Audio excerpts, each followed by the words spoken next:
Alex, thank you very much for joining us on Killie TV. Completely different style of interview than what we normally would do, but clearly social distancing has to take place. First of all, congratulations from all of us at Killie TV and, of course, the Killie family on signing your new 2 year deal. Thank you very much. Great news for me. Hopefully, it's great news for the football club. I'm buzzing. I'm happy to be manager of this football club. It's a proud moment for myself and the family and my family. So I look forward to doing the best I can for this football club for the How remainder. how easy a decision was it for you to make then, coming back to Killie for another 2 years? Easy, easy decision. Once I started talking, obviously to James and Billy, Phyllis, Kathy, it was easy. You know, they were good to me. They wanted me to take the job, um, and it was straightforward. You know, I was happy to come back and be a part. I mean, even with what's been happening and obviously the closure of the season and what's been happening, the pandemic, it's been a difficult time for everyone. And I've tried to obviously stay in touch with the players over this period, and it's been hard. Some hard decisions had to be made. Um, a lot of it was made over the phone or on Zoom, you know, which is not nice. Um, but we tried to keep the club on an even keel, and we're looking forward now to carry on and do the best we can. I think ultimately at the moment you're saying there that you're quite a personal guy. You like having that personal touch, and you like very much talking to people face to face. So making some of these tough decisions via Zoom and video link like this, as you say, has been quite rightly hard. But I think the number one priority for all of us, though, is to ensure that the football club stays where it is, and even to a certain extent protecting the likes of the budget for you for the first team as well. Yeah, of course. I mean, that's the most important thing, you know. I mean, that the club can stay in a position where they can put out a football team, keep the club running for the supporters. Also, you know, make sure we can put a team together to compete in the Scottish Premier League. You've spent quite a fair amount of time as a number two. You were number two, obviously, when you first came to Kilmarnock. You were at Huddersfield with Chris Powell. Is it just kind of the right time for you now at your career to become your own man? You had a slight flavour of that when you were the interim manager at Kilmarnock towards the tail end of last year, but now it's really a chance for you to put your own practices out there and really go for it on your own. I hope so. I hope so. I mean, look, I've been in the game a long time. I've been a number two with, like you said, with Chrissy Powell at Charlton and at Huddersfield. Um, and obviously with Steve Clarke at Kilmarnock, you know, which, you know, on the journey I've learned a lot. And you know, when you want to manage, you want to be beside someone who can take you to that next level. Um, you know, so my education with Chris Powell was brilliant. Was brilliant. We had a great time at Charlton, great time at Huddersfield. You know, and then obviously I met back up with Steve, and you know what I mean. I wanted to go again. You know, and he's taken me on to another level, um, which hopefully will keep me in good stead for the future. You always think you can manage, but you always realise you still got a lot to learn. And the last 2.5 years, or 2.5 years, it's been brilliant. You know, learned so much. You know, you learn how to pick your side, to conduct yourself properly, to set your teams up. Uh, People skills I have. You know, I like to think I have. You know, I will always treat people with respect. Um, and I'm just happy to be at this football club, and also I'm buzzing that Billy, like I said earlier, Billy and the board trust me to take the club forward. You know, especially at these times we're going through. You know, the club need to stay level headed. You know, it needs to keep just a good standing. You know, in the Premier League as well as a good standing in the community. You know, the club needs the supporters need to know that that they got a football club that they can be proud of, and I want to be a part of that. We're talking about number twos there, which is we've touched on. You spent quite a bit of time as yourself and a great learning curve. There's a slight change to the backroom staff now alongside you. Can you give us some more information on who your number two is going to be? Well, yeah, I had a conversation with Massimo. We're on mutual terms. We decided, to part company. I wish him all the best because he was very good, but sometimes it's time that, he wanted to move and to make changes. So, like I said, it was a mutual agreement. And I've got Andy Miller now, who's been at this club a long time, played for this football club. I've known him for the past 2 or 3 years now. And I like the way he does his training and conduct himself. So it's only right that I push him up and say, come beside me, and let's see if we can go ahead and do the best we can for this football club. It's certainly a man that, well, I've got to know obviously at my time at the club, and he is just such a really nice guy. I think he compliments you quite well in that respect, that he's quite a kind of an open, he likes forming good personal relationships with everyone, Yeah. and clearly somebody that everyone in the dressing room can relate to as well. But I think on top of that, it must be quite hard in this landscape. There's so many kind of unknowns in terms of the league and the transfer market, but I think one of the things that fans will want to know is what can we expect from an Alex Dyer Kilmarnock alongside Andy Millen? Well, a hard-working team, a team that's hopefully going to score goals and keep Kilmarnock in the Premier League, and then I would hate to just say that we want to push on and be in the top six. Of course we do. That's where we want to be. But the most important thing at these uncertain times is to make sure we stay in this league. And that's the most, like I said, that is the most important thing. Andy will give me that experience of knowing the league and knowing players in this league and the league below. And he knows the game well. He's got a wealth of knowledge. And if I turn around on a Saturday and I need some guidance and some help, then he's there. And that's what being a number two is about. A very dependable number two at that as well. I think is what we're talking about that, and looking at his experience and your experience. I think recruitment is clearly going to be key this season as well. Can you give us kind of any updates as to any signing news? There's been a few rumours floating about as well. Can you give us an update on that just now? What rumours have you got, Gavin? Aaron McGowan. It's signed. Excellent. That's exactly the. I think you look at Aaron McGowan and the qualities that he's got and the type of personality he's got. He just fits in really well in the dressing room, doesn't he? Yes, he's brilliant. He's a lively scouser, and he's, you can see that already. He's not trained with the boys yet, but he's come in today, and I've met him and spoke to him a few times. Seen him play over the year, and he's a winner. Obviously losing Stephen O'Donnell was a big loss for us as well. So, we needed to get another fullback. We needed 2 fullbacks in the building. I had Ross Millionaire, who's trained and worked hard. Mm-hmm. Every time you need him, he's reliable. So there was never a problem if Ross was going to be number 1 or number 2. There was not a problem there. So, but we want to improve on everything, every position. We want better players. So the players that are here can grow and get to another level as well. Talking goalkeepers as well, that's a position now that will clearly be at the front of not just you and Andy, but James Fowler's mind as well. Are we any further forward on that front, or what are we looking at? Are you able to give us any sort of update there just now? We're looking at a number of keepers, to be honest. We thought we had maybe 1 or 2 done, but that's not happened. So we know what we're after.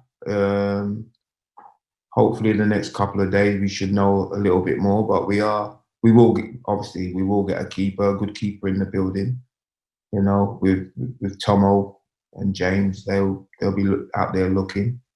I get people from down south sending me names. So there's a lot to choose from. We just have to look through them, do our homework on them, and then bring two keepers who will come in and fight to be number one, and do the best for this football club. I suppose that's a benefit of the situation that we're maybe in with goalkeepers right now is the fact that we don't have a number one. That jersey is there to be grabbed, so a couple of keepers coming in, that'll be good for the likes of training, it'll be good for team bonding, and it'll be good for the pace and the tempo at training as well. It'll just add that little bit of sharpness on top of that for these guys coming in. 100%. It's very rare I'm gonna, which I don't like to promise people, say you're gonna come in and be my number one, blah blah blah, unless it's one outstanding candidate. So whoever comes in, I would tell them, you do best, you train hard during the week, and on Saturday you'll get picked. You'll have the shirt, and if you're not producing, then the one who's number two will get his chance. But I'm hoping that we get two keepers in that can handle, the Premier League, and will keep us in good stead for the season. Briefly before we move on, just on the recruitment thing as well, what sort of, to give the fans a little bit more insight, what sort of qualities do we look for in a player? I'm assuming a lot of that is, not having prima donnas as such in the dressing room. You need people that are going to be completely committed, and they have to have a certain mindset as well, don't they? Of course, you need good players who are going to work hard for the football club, first of all. Also you need good players who can do outstanding things in their own position. Which is, if he's a defender, we want good defenders who can defend but also can play and pass the ball. I'm not just looking for 11 machines. You know what I mean? Who just kick and run around. I want people who can pass the ball but have that inner ability to want to win games, which is the most important thing. And you want to win games for Kilmarnock. So when I sign them, the budget ain't going to be a massive budget to get players in. Billy and the board will do the best they can to keep this club afloat and keep the club in a healthy condition. And then it's up to James and myself and the rest of the staff to bring in good players on the budget that they allow us to use, and work our magic that way. And so it's not about the finance all the time. It's about if you want to come here and play well for Kilmarnock and get your rewards in another way. Certainly, I think everyone is looking forward to what might be and to the players that we're going to be bringing in over the next few weeks. That's clearly a crucial time, is now that everyone's back, we can start really kind of looking to kick on with the likes of players. We've touched on training there. Today, it's day one. Everyone's back. We can see that you're in your office at the moment. It's clearly good to be back and great to see the boys again, I would imagine. Yeah, it was brilliant. It was a different start because we have to bring them in separate groups.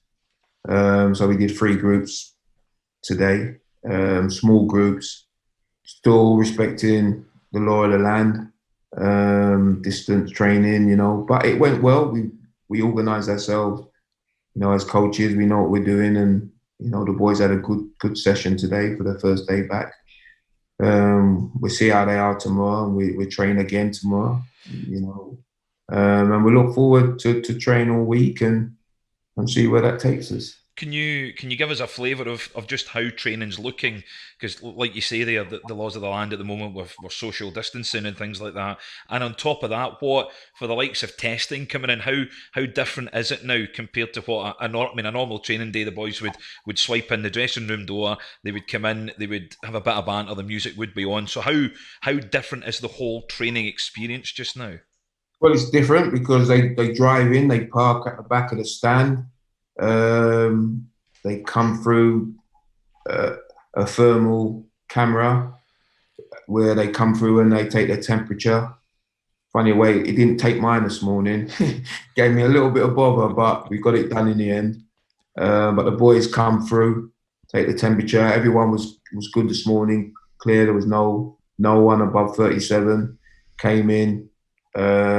Everything's ready for them. They come straight onto the pitch. We had a quick chat. They did a warm up, 15 minutes.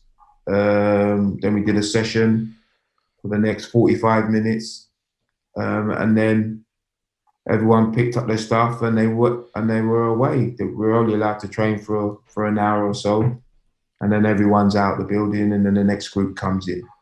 And So then we did that 3 times. is it going to be quite? Will the training be, as you're saying, it's only for an hour, so it's a lot less than what you would traditionally get or normally would get. Does it have to be a little bit more intense at this stage? Because obviously the boys Um, have been off for quite a while now. no, not at, no. If it's too intense now, then we're more likely to get some injuries because of they've been off a long time. I mean, if the season's going to start on the 1st of August, hopefully, then they've got near enough 7 weeks to crack on. So this week will be, they'll push on a little bit, but we have to be careful of them because they're in small numbers. Hmm. They're getting touching the ball a lot more than what they probably would do in a normal session when there's 20 lads training. So we have to be careful of how much kicking they do at so early part of just being day one. But I think we got it right today. They got a good feel of the ball. They opened their legs a little bit, and it was a good hour where they could, where we could see where they're at. Because even though they've been off for near enough 3 months, and they had programs and they trained, but it's nothing like training in a group and pushing yourself with someone else, against someone else. So it was good. Enjoyed it.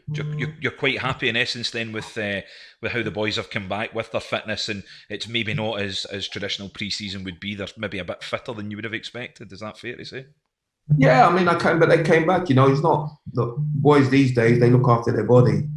They don't abuse it, and they all come back in good nick. It's for us as coaches now to push them on to that next level. But the level they're at, I was happy with. And the staff were happy with. And they trained well today.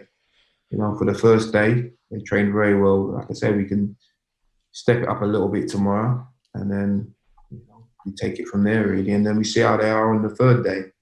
And if they, if they feeling a little bit, we know if it's too much for them, we can take it back a little bit. If it's not enough, we can push them on a little bit. And just to see where they are. So this is a good week for us. It's an important week, but and it's the first week, but it's a good week for us to see where the boys are. We look forward to getting kind of regular updates from you through socials and through the club website and here on Killie TV. And I think kind of one of the things before we wrap up, Alex, is that the players obviously will have it in their head now that we are going to be playing behind closed doors for potentially quite a while until the government tell us otherwise. So what's the feeling in the camp about that, and just how key is it on top of that supporters buy their season passes to be able to watch the games online? Well, it's got to be strange, for a little bit. After the first game, I would think that most of the boys will get used to playing behind closed doors. We're going to miss the supporters. We're going to miss our supporters. Not the away team, but we'll miss our supporters. And we'll put on a good show. And it's important that they do support us in their own way, and that means by buying just the virtual season ticket, so they can keep in touch with Killie, and keep generating, because we're going to need them. Those players are going to need the support of the supporters. It's so important. So I hope you all out there, I know it's hard. I know it's been hard because everyone's on lockdown and financially, it's difficult times. But I hope you do have a little bit of spare cash and you can buy some virtual tickets and keep Killie going, and we'll do our best to give you 100% in every game and try and win matches for Kilmarnock. Clearly, if fans are going to buy these season tickets, then that can only be a boost to the balance sheet at Rugby Park, and ultimately the budget that you and Andy are going to have to play with to bring in players. Correct. We need them. It's not, can't hide away from it. Billy and and Phyllis and the rest of the board have done well to keep us going in these uncertain times. And we take our hat off to them. But at the same time, now we do need the supporters to keep this football club going. We need your support. We need you to buy these virtual tickets. It's important, and for us on the football pitch, and the players, they know once they can see that tickets are being sold. Hopefully, I know they will give even more effort because they do appreciate what the supporters do, and we'll do our utmost best to, to keep our season fresh and alive and excited, for the supporters. Well, fingers crossed, Alex. We're really looking forward to the new season ahead. It's going to be very, very challenging. We all understand that. Even from what I do at the club is going to be completely different. The same with the media, the rest of the media team. So it's going to be very interesting, yet strange as to how we go. And we really, really wish you the best of luck. And from a personal point of view, I'm absolutely buzzing that you've signed a 2-year deal with us. And thank you very much for joining us on Killie TV today, Alex. Thank you, Gavin. It's a pleasure. Thank you to all the supporters out there, especially the ones who really, really wanted me to get the job. I really appreciate it. I appreciate all the support. Since I've been at this football club, it's been wonderful. And I hope that continues. Thank you very much. Take care. Alex, Bye-bye. all the best. Thank you very much. Cheers. Thank you. Cheers.